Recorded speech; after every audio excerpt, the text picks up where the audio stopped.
Hey everybody, sPidA here once again, coming soon podcast, coming to you from San Antonio, Texas. With me today, of course, Shawn Jones, my man. How are you doing, sir? Hey, I'm doing good. How about yourself? Man, I'm doing great, bro. I know Yeah. I'm message back and forth, man, as far as getting this interview, and you brought up a good topic, man. Sean Tober, man. You Yes, yes. Two in a know, row. Let's go for three. yes, sir, man. I'm definitely gonna be Hopefully. looking, so we'll see who I can grab. But yeah, man. I mean, of course, I mean, I have you on here for the reason I have the background, Camp Killer, man. This is something new that you guys just released recently, correct? Yep. Oh, we just it just premiered on Tubi last weekend. So, yep. It's we made it in 2016 and yeah, it's had a crazy life of its own. It premiered on Amazon Prime back in the day and was in the top 10 slashers in the US and the UK. Nice, And bro. we went from there to a Blu-ray release, and I pulled it off of streaming for a few years to let that kind of breathe and live. And now I'm back. We're back. So now everybody can watch it for free and hopefully dig it. No, for sure, and of course, I mean, it is streaming right now. So for those watching, I mean, they can go on Tubi and check it out. But of course, you have the Blu-ray. I think you have some Yep. some. Our partners over at Scream Team Releasing put it out as a double feature with Maniac Farmer. It's a great little disc. Yes, bro. And I Um, was gonna ask about that because was that something that was offered as far as the double feature? Yeah, yeah. I mean, Justin and I, when he had made, I don't know if you're familiar with his film, The Barn. Yeah, yes, sir. We did the convention circuit together, and Oh yeah, because I had seen that. a couple years after that, he reached out to me. He's like, I dug your film. You want to try it on our label, and would you mind being a double feature? And then, I love old grindhouse double features, so Oh I said, yeah, yeah, bro. sure, let's do it. It's that way you have twice the value on the disc. I No, put for sure. Yeah. commentary and making of and Q&As and Yeah. even the 1990 short film on there. So No, no, for sure. And it was funny that when I saw that, I was like, man, because I picked this up the other day, but it's just oh, I nice. didn't really come like this, bro. Yeah, It's for me, it's just a treat because now you're like, okay, well, I'll watch them back to back. It makes right, sense. right. The old school way. Yeah, yeah, definitely, man. That way you don't have to get up and change it. Just keep letting it roll. Right, right. It's fun. But Yeah, very but man, fun. I mean, of course, I mean, this movie, like you said, it wasn't, and I had seen that year because I said, okay, 2016. So what was it that happened then that made you want to change it now or re-release it? Should I say? I mean, it's just a matter of it's been only on disc for about 3 years now. So I wanted to make sure it got back out into the public and get new fresh eyes on it. Especially partner like Tubi, where you can. There's just so many people on there. It's like Oh really yeah. the home for independent horror right now. No, From definitely, man. I mean, I got turned on to that a few months back, man, and I haven't no regrets. I no, figured, no, I mean, like, and and any film, mine or others, it's like if you don't dig it, there's like 1,000 other films on there, and it's just like there's just unlimited content as long as you don't mind the commercials. no, no. Well, you see, and I was gonna bring that up to you, man, because just like a double feature, man, for me, it's old school. It's kind of brings back the old nostalgia. I like Tubi for that same reason, man, because it's got commercials, and you're kind of like a lot of people don't like them, but I do. I'm a sucker for commercials, so it just kind of adds to. Well, yeah, I mean, when I was falling in love with horror as a kid, I mean, it was watching old horror movies on the UHF channels. They had like Saturday horror, every weekend. So yeah, I mean, I grew up watching them with commercials. So and I'm in. I don't know if you're familiar with the WNUF Halloween Yeah. special. I'm in that as well. So I'm definitely a fan of commercials as part of the product. Oh, nice, man. I didn't know that, dude. But Oh yeah, man, yeah, that's actually if you've pretty seen cool. WNUF, I'm Phil. I'm the carpet guy.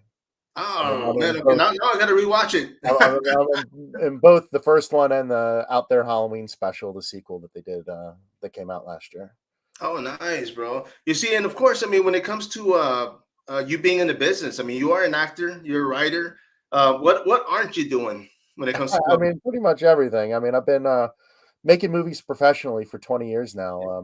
My creative partner Jimmy Oberil, we first got together on his version of Silver Scream, which is a musical that he did in the 90s and translated it to film in 2001 to 2003 that it took us to shoot that. And then we went on to do Chainsaw Sally. Nice. And we made Chainsaw Sally the movie, and then two seasons of a series, hoping to do season three within the next year or so. Oh, nice, bro. You see, and what a coincidence, man, because I'm wearing my Texas Chainsaw shirt. So, Oh, nice, nice. And Gunner was amazing to work with. I mean, he was such a nice guy. no, no, for Getting to sure, man. work with Gunner and Herschel Gordon Lewis on the first Sally movie was just really special. You see, and on this one too, on Camp Killer, you actually have some good names on there when it comes to actors. Yeah, yeah. I mean, we're lucky. We had availability from Ari Lehman. First Jason, and I mean, obviously, always going to be working with Jimmy O and April Monique Burrell. Yeah. Um, and also just up and coming Melissa LaMartina, who's she was in a great indie flick called Call Girl of Cthulhu. If you haven't seen that, that's a trip. Nice, man. No, I mean, this is one of the things, especially I serve YouTube a lot, of course. Like a lot of people, Tubi, the same thing. There's a couple of apps that I'm on, and it's just like I'm mind blown by how many movies are out there. But at the same time, I'm like, yeah, keep them coming. I want to keep Right. seeing them. Right. I mean, you can tell, behind me, Oh, I used to run a Blockbuster back in the day, so I'm a crazy movie collector, picking up all the boutique label stuff. And oh, nice, bro. How long were you working out there? it was the '90s. I worked 5 years as a store manager, so it was pretty cool. I got to they sent all the managers to Vegas one year, and we got to see a premiere of The Mummy, and they had all the props from The Mummy there. It was like before it came out, nobody knew what the heck it Yeah. was going to be, and Dude, that's pretty cool, man. Because I'm a sucker. Like I just recently I had a shed in the back. I still have it back there, but I had a media room, man, and I had like thousands of VHS and oh wow. DVDs, and I sold them all, man. I didn't sell them all, but I moved them out, and I think I needed that just to kind of start over, I guess, man. But Yeah, yeah. I need to you do it know, with my DVDs. yeah. I just have way too many, and I hardly ever watch anything on No, you DVD see, and that's anymore. the thing. I was like, you know what, man? I mean, and there were some good pieces on there, man. I'm not gonna lie, but I mean, I'm on the road constantly, so I'm constantly picking up DVDs, and this is stuff that I still got to put up. Um, you're gonna see the posters on the floor, but let me show you this real quick, man. You might get a kick out of this, but let me see if you can. Oh, yeah, you The got old some media. blockbuster rug. Oh, nice, nice. Yeah, if you look to my side here, I'll do the same. That's an old Blockbuster information guide on the Oh, side of my yeah, collection dude. there. Yeah, man, because this rug, I got it from I used to be real big on toy collection, Uh-huh. and I traded some guy in Alaska. They used to be at that store at one point, but I traded him some carded He-Man figures, bro. He Oh, wanted them, and yeah. I said, "What do you have?" And he started showing me pictures, and I'm like, "What is that?" And he said, "Dude, it's an old Blockbuster rug." I said, "Man, I'll take it." He was Yes, like, sir. "Done." So Yeah, it's here, man. I would do the same. Oh Just yeah, yeah. trade I mean, I love collecting toys, but I mean, He-Man was I like He-Man, but it was never like a big thing. I just like, you know what, dude, I found them carded, so right. I figured somebody would enjoy them. That's yeah, oh, absolutely. Get them to good new homes. I mean, Yeah, I collect Transformers, but like sometimes, you buy a lot of stuff and you get a bunch of toys that you don't need. It's like yeah, yeah. You kind of forget what you have and don't have, man. Believe me, when I started moving the shed, or even when I moved, I was like, man, I forgot I had this. I right. found so many pieces. I was like, damn, this whole time it was in a box somewhere, and Oh man, you I've know, got we, yeah, we tubs get and carried tubs and away. tubs of old But toys. So no, no. And let yeah, me ask you, because one of the things I'm actually in the market for is a horror standee. I'm looking for something to put up. Did you get to keep a lot of that stuff from Blockbuster? I did, but I was in college at the time, so it Oh, all got abused and thrown away. I do have, and it's just I put it up every Halloween. I've got when Blockbuster sold the first Halloween movie on VHS. I've got a life size Michael Myers. oh, wow. Yeah, but it's not a collector's piece because I cut it so it would just be Michael Myers. No, And yeah, but not that's have still the pretty VHS. cool, though, man. If it had everything, it would be worth a lot probably. But Yeah. Oh, uh, yeah. the the coolest standee I have is I've got the original 1986 Transformers the movie standee. Nice, bro. Heck So yeah, dude. yeah, it's And, it's and pretty that's nice. one of the things. I mean, I'm actually looking for one right now. Keep getting hits, but prices are out there, man. I ain't gonna lie. I'm like, ooh, I'll wait for something local. Right. Yeah, and I've got like I've got the original movie theater banner for Hot Fuzz, which Okay, is like, okay. I mean, it would be this whole room if I spread it out, but you I've know, got. I don't know if you saw it back here, man, but I've got the flag that used to hang outside the Blockbuster. They used to hang oh, from the that's pole, awesome. Yeah. and that thing is huge, bro. Like I opened it up, and it covers like the whole part of my Oh, house, yeah, it's like a full pole bro. flag. It's crazy. They're crazy. And I have picked that up in the wild, but yeah, man. I mean, as far as when it comes to, let me ask you, because of course you worked there. Were you actually, you were already making films? yes, nothing that I've released publicly, but yeah, I was making movies back then. Okay. You see, and I mean, do you kind of regret? Not regret, but you kind of look back and like, man, I wish I would have done this, or I wish I would have. No, because it all led me to where I am, man. I mean, it's I had a shot with a film I did really early on Right. to put it out with Trauma, and I decided not to because it was really unpolished and Oh just not man. not quite right. And I'm glad it's not out there. Yeah. It really doesn't indicate the type of filmmaker that I am. I was lucky enough, Chainsaw Sally. We hit the end of the video store market, so you went to well, all the advertisements were for Blockbuster, but it was everywhere. Every Hollywood video you'd walk into, they had several copies. No, no, for sure, man. And earlier, the question, I guess I should have rephrased that, but do you kind of regret like not keeping a lot of the stuff that Oh you had yeah, back there? sure. Now that I know how much it's worth, Yeah, that too. absolutely. Like because I had like the Time Cop vinyl banner, like a lot of those old because we again college house. I mean, I Yeah. would take home. We had those quad posters that were like each quad was the size of two regular movie theater posters. Damn. I'd bring those home and put them on the walls, but we'd just cycle them out and throw them away. Yeah, that's when they used to thumbtack, right? Thumbtack it everywhere. Yeah, well, no, even before this was, they were all sticky. They went on the windows. They were double sided. Oh, They were that's right. That's awesome. right. Oh man. I had the quad poster for the Norm Macdonald movie Dirty Work forever, and it just like, move to move. Like the only promotional standees I think I still have is like I've got a little small Freddy's Dead, just Freddy, Oh, okay, and okay. yeah, and I've got where is it? Oh, it's somewhere else. But I've got Avenging Force, the action movie. It's like a fake Okay. VHS tape, but it's like 3D. It's cool. Oh, nice, man. Damn, that's pretty cool. You see, and that's one of the things. Like, I mean, like my movie shed, I had the same thing, and I had a lot of collectibles, a lot of old signs. Like the horror, the sci-fi. Yeah. The blockbuster shelves. I still had the white ones. I had the metal ones from Video Central. Just My crazy stuff. yeah, my DVDs are on old metal shelves from Borders. Nah, bro, heck yeah. You see, and I love stuff like that. I mean, people see it and they're like, "Oh man, just throw them away," and I'm like, "Man, throw them this way. Oh, I'll keep them." everything can be reused or found a new home, especially media stuff. No, for sure, man. And no, and of course, man. I mean, like this film. I mean, is this the only thing you guys were working on, or do you guys still have another project in the works? I mean, we're prepping Chainsaw Sally season 3, or it may just be a movie to kind of close out 20 years of making Chainsaw Sally stuff. But other than that, I'm like I call myself semi-retired. Okay. I had my child right after we shot Camp Killer when we did the theatrical premiere, and I pretty much, I got it all out in Yeah. this movie. This is just a weird ass movie that's fully me, Yeah. and there aren't many chances to do that in life. So Yeah. if I ever had another spark, I'm not saying I'd never do something else, but I'm pretty satisfied with just promoting this one and helping other people out where I can. No, for Stuff like sure, doing man. the WNUF stuff. You see, and that's kind of, I guess, I mean, you're retired as far as making movies. What about acting? Are you Yeah, hanging out? well, again, if I'm asked, Oh, okay.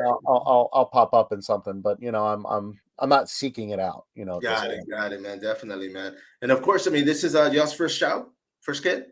Yeah, one and done, one and done. But Okay. yeah, she's gonna be 7 next month. So Oh, nice, man. Well, definitely, bro. I mean, of course, I mean, it's one of the things, we get caught up on work and other things when it comes to what we want to do. But yeah, I guess it happened to me. My kids are older and last year I was just like, man, the kids, they're out of the house, they're working, they're on their own.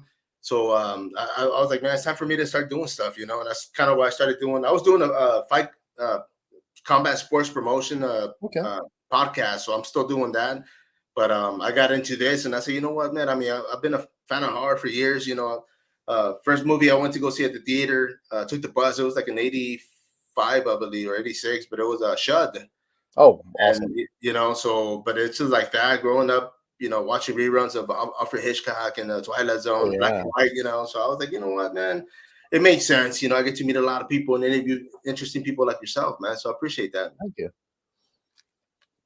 Yeah, I mean, I remember, it was like in the 80s, it was like a Chopping Mall and, Yeah. all those would just rerun again and again and again on TV. So it's like I didn't have cable, so it was just UHF in the video store. And Yeah. thankfully, I had pretty easygoing parents. I mean, like I saw the first horror movie I remember seeing in the theater was Elm Street when I was 7. So I mean, Nice. You see, and I, that's one of the things. I don't think I saw that in the theater, man. I mean, we were how can I say it, man? Like my parents were pretty cool. My mom, was always mom, but my dad was like, go ahead and go, and, right. he Well, was pretty cool. that Yeah, was yeah. it. My stepdad would take me to all the I saw all the canon movies in the theater. It Oh was man, great. I remember Terminator. It's like yeah. I shouldn't be watching this stuff, but I loved it. No, yeah, dude, yeah, because we used to go to the theater by ourselves, and there used to be another theater down the road that was all Spanish, but they used to Oh, show that's great. like, yeah, dude, but they used to show a lot more nudity, should I say, so we used to Yeah. go to those and we get thrown out a few minutes in, man, but we tried. Are you into like all the Paul Nagy stuff and Yeah. all the werewolf stuff? Yeah, Oh yeah. yeah, man. Yeah, and I still got a couple of posters, man. I've got El Santo versus the La Momias and some other cool I stuff, love those man. Santa movies, man. They're so much fun. Oh yeah, and that's one of the things man, I have like three VHS, as far as the movies, but I'm always looking for them, man. They're just either expensive as hell or hard to Oh find. yeah. Huh? I just watched not too long ago. They just did a documentary on Santo. It's pretty good. Oh damn, I didn't even see I, that. I That was can't on. remember I can't remember what service. Maybe it was Amazon. Oh wow, But yeah. what a cool, interesting dude that was. He was. No, yeah. I mean, for me, I always tell people, man. I mean, people, for me, when they say all heroes wear capes, I was like, man, for me, it was Oh yeah. luchadores, bro. Yeah, they wear the mask and the capes. I was always like, man, fighting monsters. I'm like, hell yeah, dude. Wrestle by day and monster hunter by night. Right, right. But And I man, like all the political stuff that he did. It was cool. yeah, no, for sure. I'm And, sorry. and let me, no, you're good, man. And let I'm me ask you, when it came to as far as inspiration or, what was it that got you motivated to get into movies and making them? Well, I mean, always loved horror movies. In 1990, I was at summer camp, and we made the first short uh, camp killer movie, which has very little to do with what this is. Right. This was actually another script that I wrote back in '96 that I just reworked to have the camp killer as part of Right. it. But we didn't think it was gonna. I didn't think it was gonna get finished. And my friend sent it to me a few months later, and I just fell in love. Like seeing it all put together. Nice, I just man. decided then and there that that was what I was going to do. Nice, bro. And of course, I mean, like you said, I mean, this was basically the nail on the coffin. I guess you can say you were happy with the production, the way it came out, and you're happy to, like you said, semi-retired, so not walk away, but just kind of step aside and Yeah, let it go in fruition, man. let the new generation have a crack at it. No, for sure. And as far Um, as feedback, how was it in the beginning for you, from the first time you actually did the camp killer, man? I mean, what was the what like, were people saying? And the new one or yes, sir. yeah, yeah. I mean, I knew it was going to be divisive because it's a very talky film. Yeah. So like 50-50 is pretty much what I get from it, and I'm happy with that. No, yeah. And I guess at that point, man, I mean, you're kind of, it's just like anything that I do. If I put it out there, I mean, as long as somebody reacts to it, I'm okay with it. Whether they hate it, love it, or I'm really big on making sure if I see somebody's watching on Letterboxd, whether they loved it or hated it, just saying thanks for spending 83 minutes with us. You know, yeah, you liked it. I'm happy to talk about it. Or, oh well, you didn't like it, but I'm also happy to talk about it. no, no, definitely, It's, man. You see, and I, then for me, I it's oh, go on, go on. no, no. I was gonna say for me, it's the same thing. I mean, when I see something, there's movies that I watch and I'm like, oh man, I just it didn't do anything for me. But I'll sit there and I'll watch the whole thing just so I can, if I'm not gonna watch it again, I can at least say, yeah, you know what, I did watch the whole movie and it just didn't do anything for me. But Right, right. I like to just sit there and go through it, man. I mean, I made a weird ass movie. I mean, it just like you've got the first 20 minutes that are the slasher movie, and then Right. it's a Kevin Smith movie for the rest of it. So it throws people off, and it's meant to throw people off. If you don't know anything about it going in, you're either going to love it or hate it because it just you think the movie's almost over. What did I just watch a short film? When the credits pop up, and then it goes into the weird shit that we do Yeah. after that. Yeah, yeah. I mean, I really dig having the opportunity through crowdfunding to make a weird project like this Nice, and bro. have it reach tens of thousands of people, which it has, which is really fucking cool for a movie that was shot in 4 days. So Oh I damn! mean, I like, didn't. Even, yeah. wow, man. I mean, my crew, we've been working together for 20 years, so Right. we're a well-oiled machine. But we rehearsed it for 2 months, and when we went to shoot, we just Go for it. went for it. Yep, Yeah. a And as couple of far as 18-hour days, mind you. But yeah, but as far as how many takes, I mean, was it like one and done? Like, okay, that was good. Let's go. no, I mean we had the 18 hours, so I mean, like we probably ran through every scene 4 times. Okay. Damn. Well, that's good though, man. I mean, I guess like you said, when you know your people and they know what you're expecting, and so that definitely works out. But I mean, when it comes to making the films, though, man, I mean, is there somebody that you kind of wish you would have worked with make a film? I mean, professionally, I mean, like, obviously, I very much look up to, filmmakers like Sam Raimi, Steven Soderbergh, cinematographers like Dean Cundy. Yeah, I would love to, play in that, sandbox. Fortunately, I get to see some friends. Mike Flanagan, he did shoot the first Chainsaw Sally movie. So, Yeah. like, I get to watch his career and, just be like, just raise a glass to him because he gets to have that fun and play in that sandbox. And he worked damn hard in Hollywood for years before he Yeah. got his shot. I Oh was yeah. just You I was see just him. more of a career guy. I really, I had a stable, steady career that also let me do the movie stuff. So I just stayed local and that's the path that I took, and I don't regret a minute of it. No, no, for sure, bro. And that's one of the things. I mean, for myself, I always try to put myself out there when it comes to films. Some here locally that I'm looking to venture into. Hopefully by the end of the year, if not next year. But I want to do it just to get out there. I don't consider myself an actor. I don't consider myself, but it's like if I can be the guy in the back sweeping. You said you were out there mopping. I said I want to be that guy, man. I want to be the guy in the background. I mean, what I always tell young filmmakers, young actors, etc., is just work with as many people as you can. Yeah. Just like not every project's going to hit, but you're going to learn what you like and what you don't like. Right. Right. No, man, for sure, bro. And of course, I'm going to share this real quick. I mean, this is where everybody can go to the screamteamreleasing.com. It's a double feature, like you mentioned earlier, with you guys and your buddy. I mean, I mean, for me, a win-win. You get two movies for on one. What is it? Oh, Blu-ray or DVD? Blu-ray. Yep. Yeah. The only way I did DVDs for my Kickstarter backers, Yeah. and I hand make steelbooks for Camp Killer, Oh, and I damn. do the Blu-ray DVD combo with the steelbooks if requested. Nice, man. Heck yeah, dude. That's actually pretty cool. And now, of course, I So, know they do VHS releases, man. I mean, were you planning on releasing it on VHS? no, I'm not a huge fan of that aesthetic. I will probably eventually be convinced into doing one, but Oh, okay. right now, Jimmy Gigrich, who did the poster art and t-shirt art for me, has the only VHS copy. And I did a proper pan and scan transfer for him and everything. But Nice. right now, he has the only one. Man, well, that's definitely it's gonna be a gem. People are gonna be looking for it, Well, man. yeah, people love it, but that's why I do the steel books because it's that's Yeah, I just I'm funny about downgrading the media, because I mean it was shot on 4K, so I'm already putting it out on DVD and Blu-ray. You Right, know, right. it's but then again, I mean we watched stuff like Maniac, and it looked like garbage on VHS, but we still loved the movie because it had its charm. No, yeah, you see, and that's one of the things for myself. I mean, once if the storyline is good and it gets me, bro, like I forget what's around or what's not going on.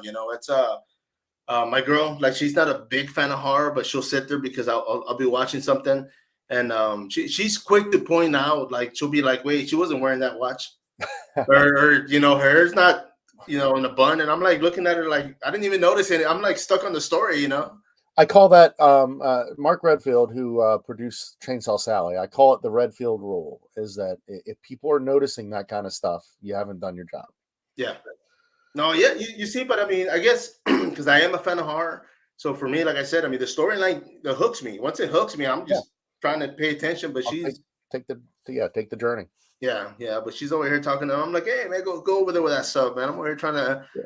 If you watch the Corpus Christi, my first Yeah. narrative feature, you'll find a lot of that in that movie. There's plenty of boom mics to go around, I think. You see, and I was going to bring that up because, of course, you said you have family here in Texas, or are they in Corpus? Yep. No, I think they're closer to Austin. Oh, okay, okay. And of course, Corpus Christi had nothing to do with anybody living here, right? They just. Just a funny title. We went through so many, and we're like, oh, yeah, that sounds right. It's the body of Christie is the movie. Is the plot of the movie. Is they Okay. You see, and uh, I saw that on your IMDb, so I said, man, I want to backtrack and check those out, man, for sure. well, the great thing about Corpus is that we shot it on DV, and there's really no market for that right now. So I put the entire movie, including special features, commentary, everything, on YouTube. So Oh, damn. if you go on my YouTube channel, there's a playlist you could pull up, and it's like the theatrical version, then a unmatted version, which I prefer just because it's just better quality. Right. Um, then a hour of deleted scenes, half hour of bloopers, commentary, Q&A, all sorts of, Everything. yeah, everything. Nice, And bro. that has Lloyd Kaufman pops up for 2 minutes as a doctor. It's fun. I'm very proud of the film, but because it was made so early on and Right. HD, right now I'm actually working on upconverting it. But that's a multi-year process to do it properly. No, no, for sure. And I mean, when it comes to something like that, I mean, what are you looking at? I mean, just the whole process of transferring it over? Yeah, well, I mean, I'm using Topaz AI, which it will take old standard definition footage and upconvert it to 4K.